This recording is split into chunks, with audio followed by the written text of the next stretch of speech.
On today's special crossover edition of Locked On Wild and Locked On Blues, how did St. Louis pull two young players away from the Edmonton Oilers? And who has the better chance of fighting for a playoff spot this season?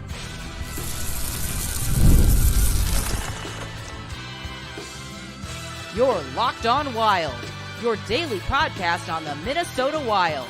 Part of the Locked On Podcast Network, your team every day. Up and Adam hockey fans, welcome into a special crossover edition of Locked On Wild and Locked On Blues, parts of the Locked On Podcast Network. We are your team each and every day, and we thank you for making both Locked On Blues and Locked On Wild your first listens each and every day. Smash that like button on YouTube and subscribe so you don't miss out on any new episodes throughout the week. Today's episode is brought to you by FanDuel. Place your first $5 bet and you'll get started with $200 in bonus bets guaranteed. Visit FanDuel.com to get started. On today's crossover edition of Locked On Wild and Locked On Blues, we dive into the offer sheet madness that took the NHL by storm with Haley Taylor-Simon of Locked On Blues. We'll also talk about some Wild questions as Haley puts me in the ringer. And we'll look at both of these teams' chances to fight for one of those final playoff spots in the West. My name is Seth Toupal, host of Locked On Wild, as mentioned, joined by Haley Taylor-Simon of Locked On Blues here today. Haley, I think this is the first crossover we've had a chance to do, and so welcome in. We're getting back to the swing of things for the NHL season, which means got to check in with those Central Division rivals and see how things are going. Well, it's good to talk to you in this atmosphere. We do have a great roundtable that's coming out very soon with some of the Central Division hopefuls, but we definitely need to talk because our two teams are a little too similar for my liking. Yeah, it's frightening almost how closely these teams mirror each other, and we'll talk Ryan Suter. We'll talk a bunch of different things here today. Ryan Suter, first that comes to your mind. We got to get an update on Ryan Suter, and we will. But I wanted to start with the two offer sheets because it's not something you see all the time. In fact, you hardly ever see it at all. But St. Louis just presented Edmonton, hey, we're not going to do it to you once. We're going to do it to you twice. And just to start, just take me through, what both players bring to the Blues and how they were able to do this to the Edmonton Oilers, because as we talked about in the roundtable, Connor McDavid, Leon Draisaitl, not pleased. Which is not a bad thing for us in the Western Conference. But the double offer sheet was really interesting. So obviously, if you don't know by now, then you must live under a rock. But the Blues had a double offer sheet to Philip Broberg and Dylan Holloway. And I think fans of the Blues, of course, saw what Dylan Holloway did the other night against Utah. I mean, he got a beautiful goal. It was off a great pass from Captain Braden Shen, but he got it right in the back of the net without any hesitation. So that's what you're going to see out of Holloway. He's going to excel on the Blues because he's going to have more of an opportunity. Now, I know a lot of people on Locked On Blues have been asking me, where do I see Holloway?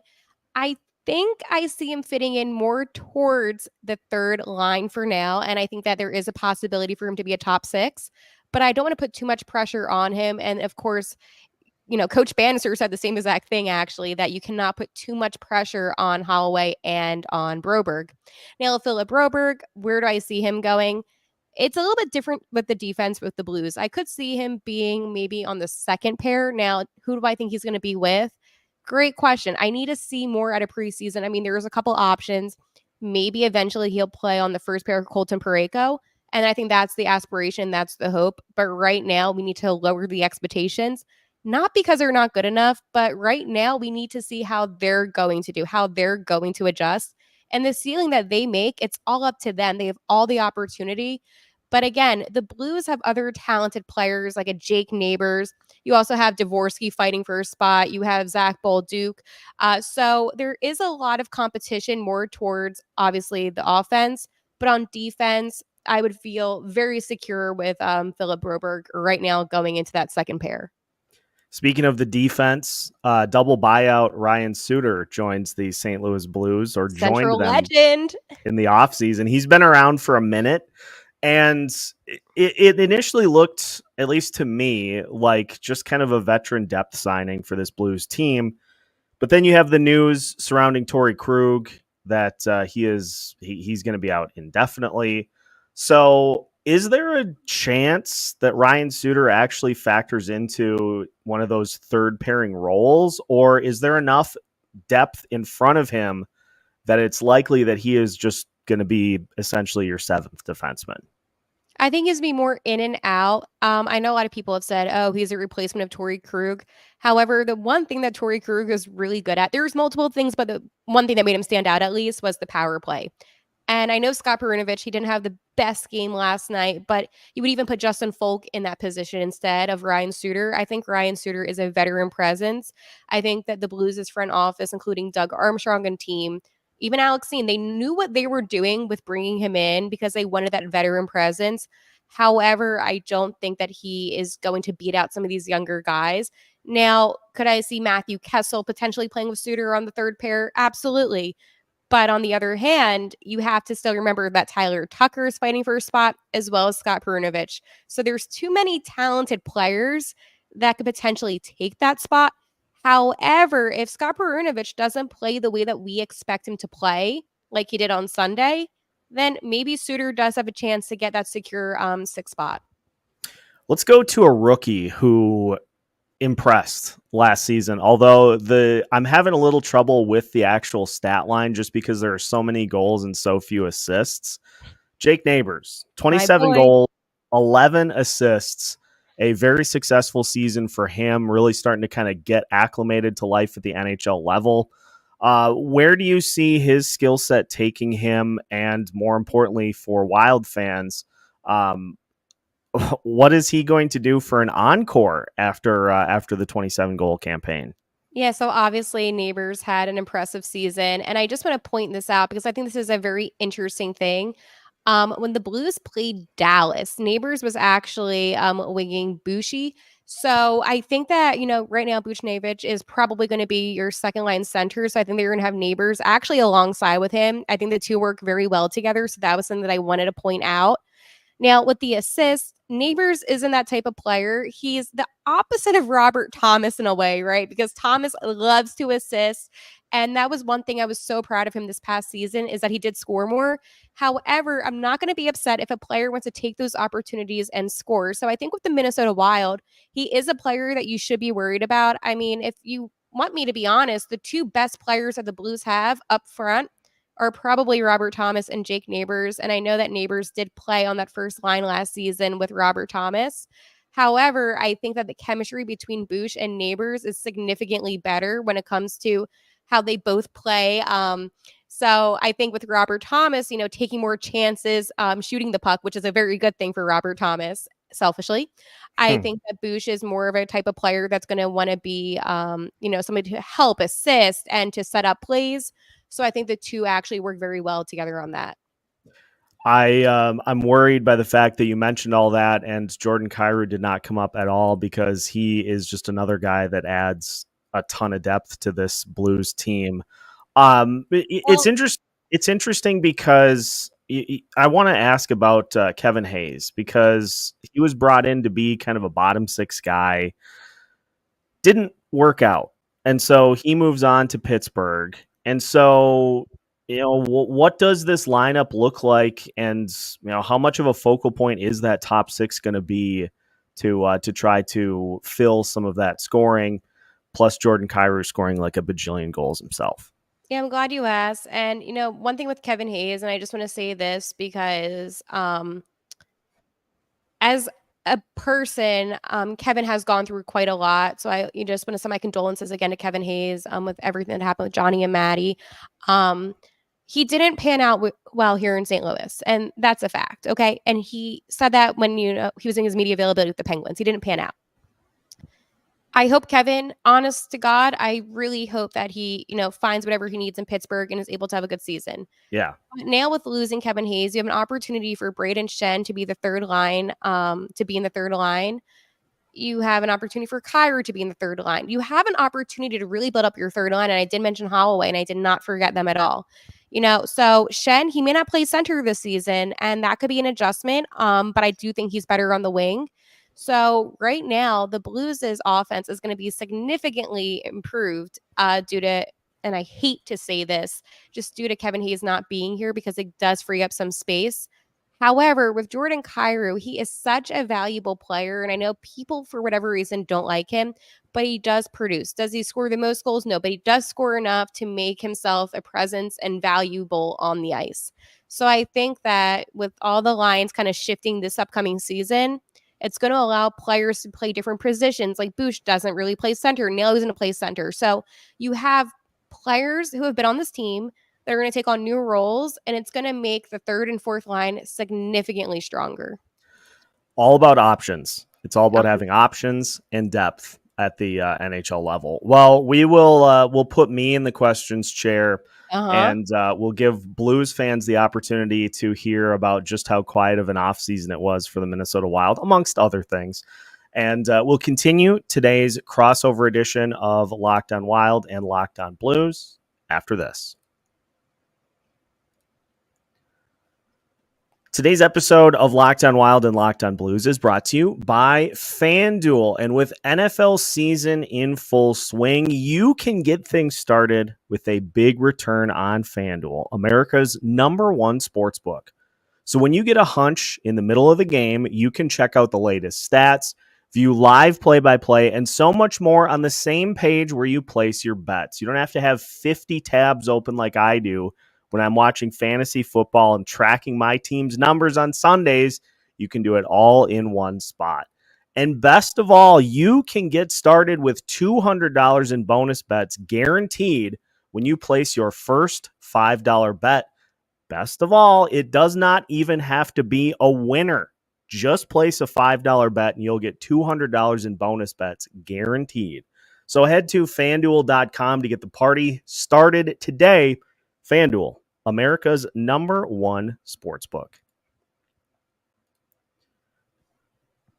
Welcome back to today's special crossover edition of Locked on Wild and Locked on Blues. Once again, we are your team each and every day.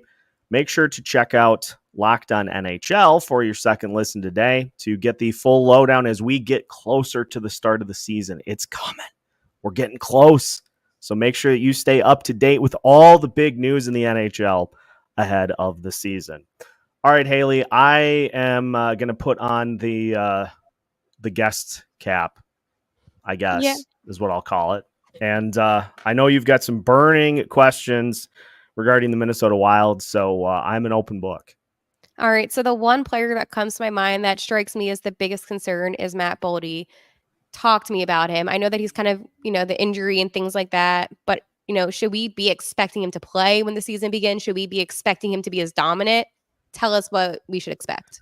So the whole timetable with what happened with Matt Boldy is that he did not practice on Monday, and evidently he did not notice that he even had an injury. It's designated as a lower body injury because we are operating on like CIA levels of security clearance with NHL injuries. So lower body injury, but evidently he didn't realize that he had anything until after he left the facility, I believe on Sunday. Skated, worked out, did the media availability, and then popped up on Monday. And so then the team announced that he was going to be out week to week with a lower body injury.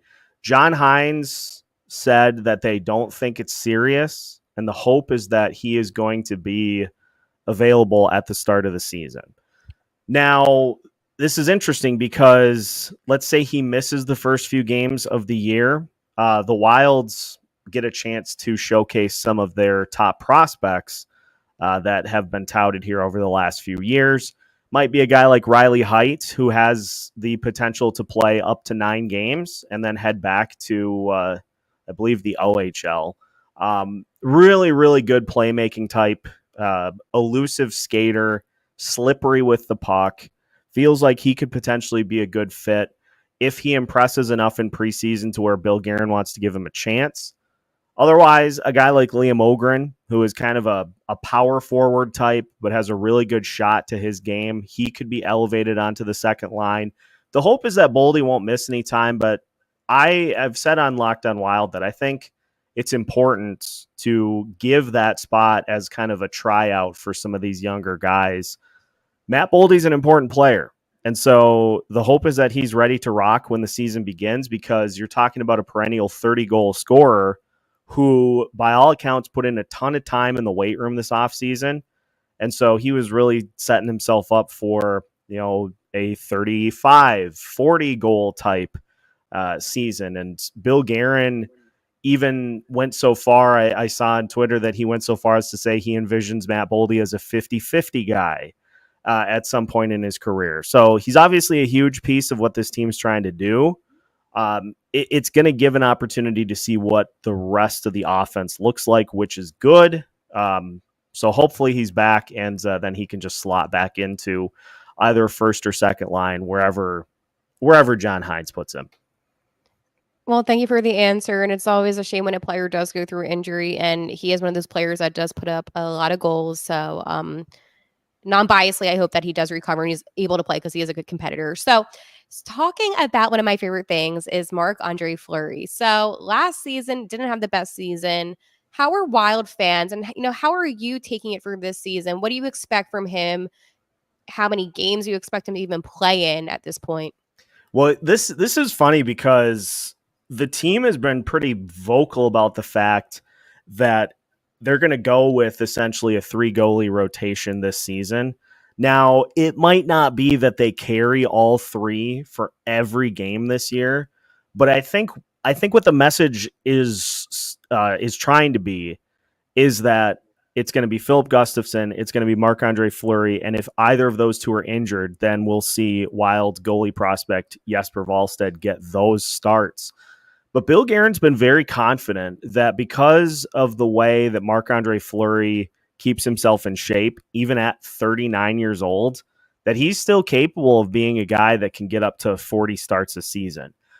I have my doubts as to if that is going to be possible this year, because as you alluded to, there was a drop in numbers for Fleury last year, and it's just to be expected. With getting to be that age, especially as a goalie, your reaction time just kind of slows down, and you end up doing things to try to overcompensate, which leads to getting beat.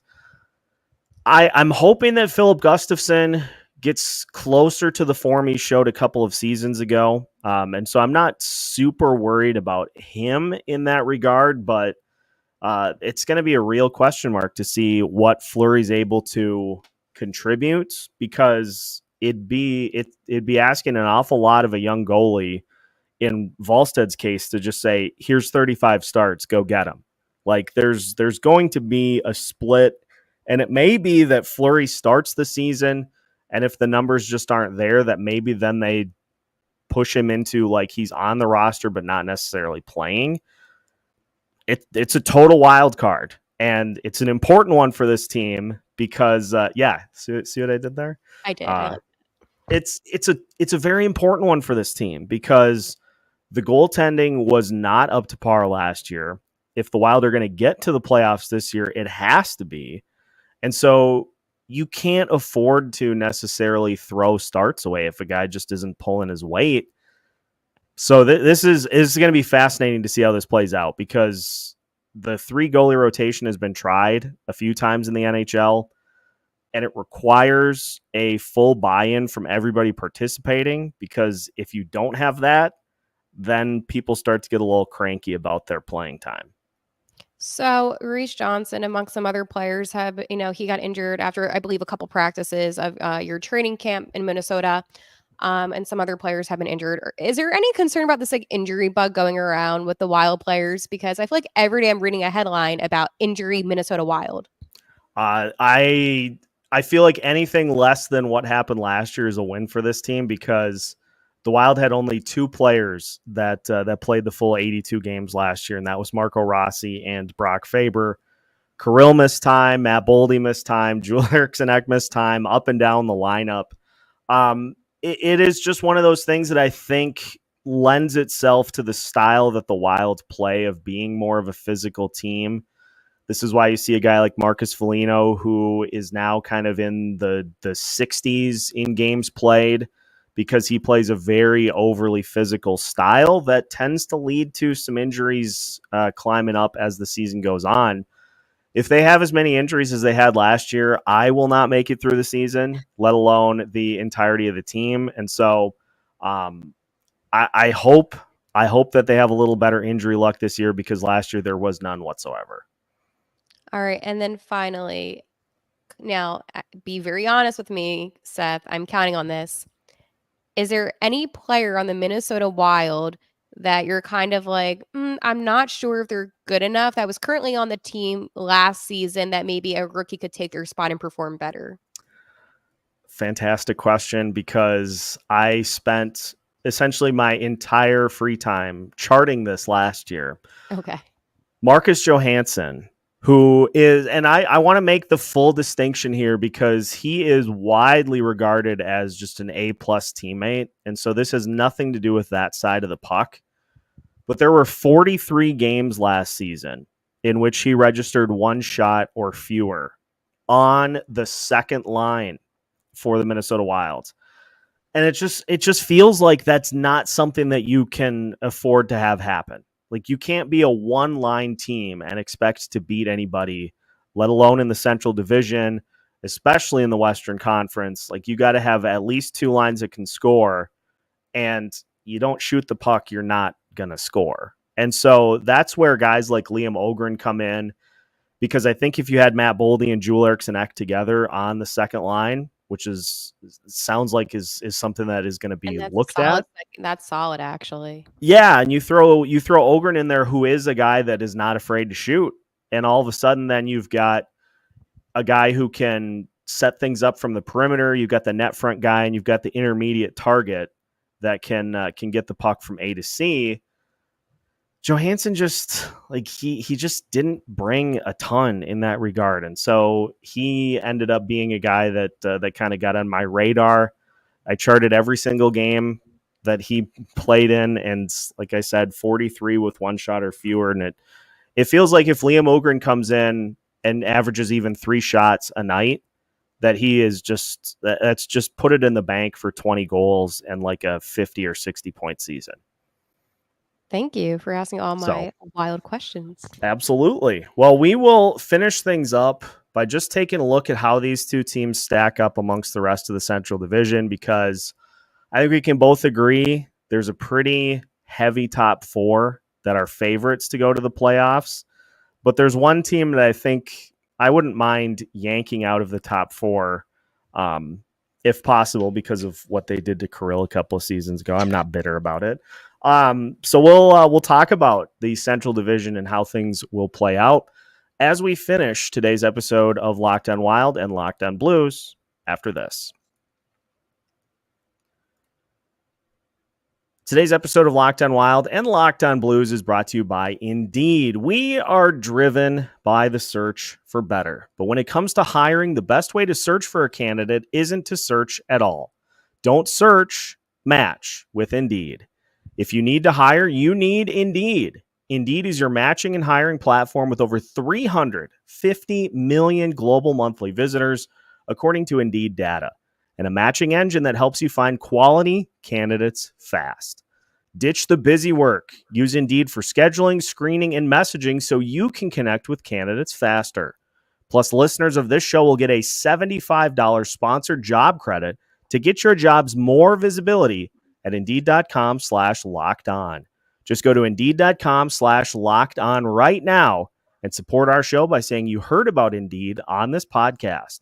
That's Indeed.com/lockedon. Terms and conditions apply. Need to hire? You need Indeed. Today's episode is also brought to you by Prize Picks. Prize Picks is the easiest and most exciting way to play daily fantasy sports. All you do is pick more or less on 2 to 6 player stat projections and watch the winnings roll in. Haley, it's this easy because all Caleb Williams needs is 1 passing yard, and you get 1 win on Prize Picks every week in September. That's right. Only 1 yard gets you an automatic win every football weekend in September. 4 weeks of free W's. Don't miss this deal on Prize Picks because it's gone when September ends. Just like that song by Linkin Park, "Wake Me Up When September Ends." That's what Prize Picks is doing here. Download the Prize Picks app today and use code LOCKEDONNHL. And that's Green Day, by the way. Why did I say Linkin Park? Download the Prize Picks app today and use code LOCKEDONNHL and get $50 instantly when you play $5. That's code LOCKEDONNHL on Prize Picks to get $50 instantly when you play $5. You don't even need to win to receive the $50 bonus. It's guaranteed. Prize Picks. Run your game. Final segment of today's crossover edition of Locked On Wild and Locked On Blues. Once again, we thank you for making both shows your first listen each and every day. And Haley, I apologize in advance for riling up your audience by saying that was Linkin Park. I don't know what. That was actually funny. I don't know what's going on in my head. It was Green Day, though. We got it. Let's talk about the Central because I think we feel like, or at least I feel like, there's a pretty solid line between at least the top three in the division. So obviously Utah, Chicago. No, I'm joking. Exactly. Yep. Yeah, no, those are the heavy contenders. Yeah, no. Obviously we have Colorado in it. Then of course we will have Dallas in it. The Jets, and then most likely the Predators if they pan out. Yeah. Which I hope they don't. We'll find out in a few short weeks, but we have a sibling rivalry going on with Captain Braden Chen and Luke Shen. So yeah, so we kind of stay away from the Predators. Love Locked On Predators. Just don't like it. Yeah, just we're just rooting for this side of the rivalry. Exactly.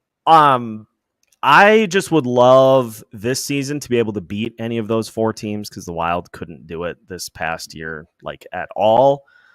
But it is interesting because I feel like, so it's those four, and then I feel like it's the Wild and St. Louis that are next. And maybe you throw Utah into that mix too, but I feel like these are the two teams that are going to be that next grouping. And I think those will be the two teams that'll be fighting hardest for a playoff spot behind the four that we expect. Is that a fair assessment?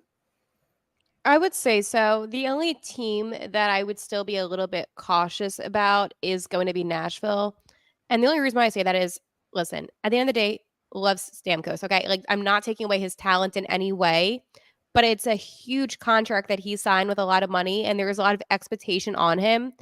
And, he played with the Lightning forever, so it's kind of like you're putting him in this new environment, new players. I am genuinely very curious to see how, that all meshes up.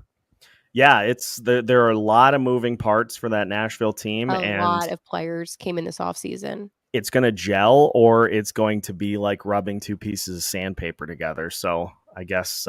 Now, if they win the cup, I'm completely wrong, and that's on me. But you have to remember, too, last season, they were heading into the season being one of the bottom teams in the Central. So while I know every season you can make adjustments and things can change, I don't have a read for the team. And that's just my fair assessment. That's a good call, because I think a lot of us see what they did and just project that it's going to come in and be like a seamless transition. Especially on defense. Like I need to see it before I really weigh in as to what they're going to be capable of. Now, Dallas, Colorado, we've seen it plenty. We know what's going on there. But it's also a lot of the same players. Yeah. They've been rolling with mostly the same mix for the last few years, and so that continuity is at an all-time high. The team that for me in the top four that's kind of a question mark is Winnipeg, because they had a season this past year in which a lot of things went right. They didn't have a ton of adversity that they had to really deal with. So what happens if that is the case? Now, obviously, there was a lot that happened with Rick Bowness stepping away from the team a couple of times. So to say that they didn't have anything that they had to deal with is probably a a false narrative, but they didn't have a ton in the way of injuries that they had to overcome.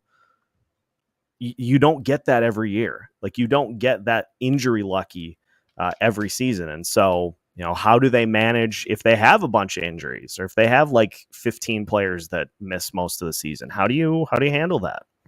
And they also have players that are good, like Kyle Connor. However, the one thing I will say about the Winnipeg Jets is in the Stanley Cup playoffs, we saw them crumble and fall. And I feel like they're just a good regular season team. And then when it comes to the playoffs, they don't have what it takes.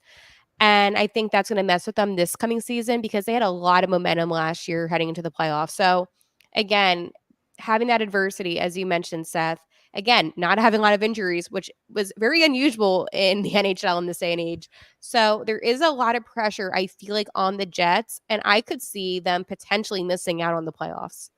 Yeah, it's going to be a fight for those top 4 spots, especially. I feel like it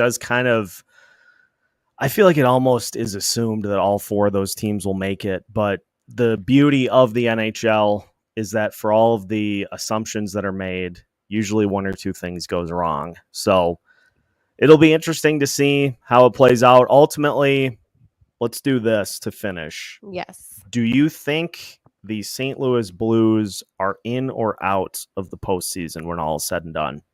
In.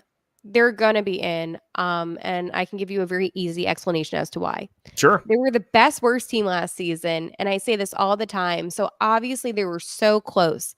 If they had a couple more points, they could have made it in.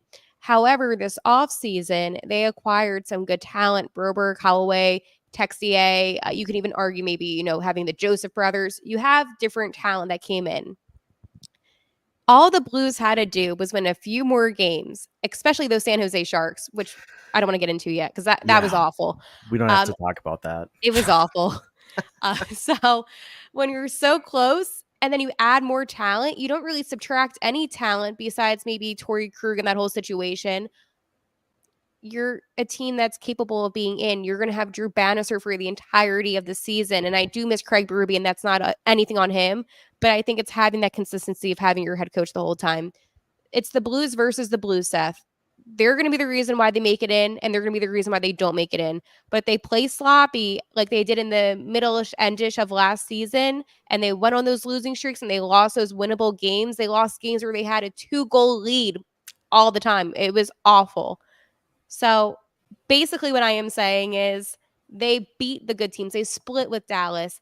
They got a hat trick in Colorado. I believe it was 2 hatties with Braden Shen and Pavel Buchnevich. I believe it was. Jeez.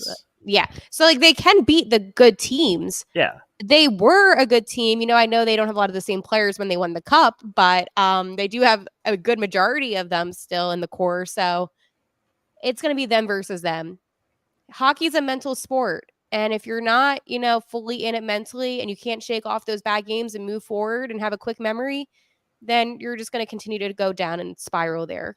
I'll probably use that as the title for this episode, is that the Blues just need to keep the Blues in check to make the postseason. I like that. On the Wild side, I am at this point, I'm saying no to the postseason, but I feel like like we talked about, if some of those spots in the lineup that Wild fans and many that cover the team feel like could be upgraded, if they are upgraded, this team takes on a little bit of a different dynamic. And I think at that point, they could be an interesting team down the stretch. But how far into the season do they get before some of those changes get looked at? That could be what keeps them out. If they start off really slow and have to dig out of a deep hole like they did last year, I have no idea what to expect. I feel like there are 50 different possible outcomes for how this season can go. And I really haven't picked which one I think will be the winner. That's the beauty of it, is now we get to see how it plays out for the entirety of the season. All I hope is one thing, and that is for the Dallas Stars not to win the cup. I'm on board. They've been so successful, but they just can never follow through in the playoffs. And I'm just sick of, Dallas, we're so dominant. Okay, well, try to win it, win the cup. Yeah. Like, you've had so many opportunities. sick Stanley Cup that you won to be able to back that up. Like, awesome work, fellas. It's like Houston, well, I can't even say that because Colorado actually, I can't talk too much trash on this episode today, Seth. Wild and Blues fans agreeing that as long as Dallas doesn't win the cup, we're good. See, we came Chicago isn't. We came to a compromise here to finish things off. I like finishes that. Dead last. Yeah, I'm good with that. All the way down at the bottom. What's good? Yeah, let's. What do you think about that, Jack? Haley, thanks for joining here today. Elite crossover and Wild fans. If you want a little more Blues intel, make sure to follow along with Locked On Blues. Blues fans, if you want to hop into the comment section, you know where to find me. Locked On Wild on YouTube and on your favorite audio platforms as well. Best part about it, getting closer to hockey season, is you can find full intel on both teams from both of these shows every single day as part of the Locked On Podcast Network.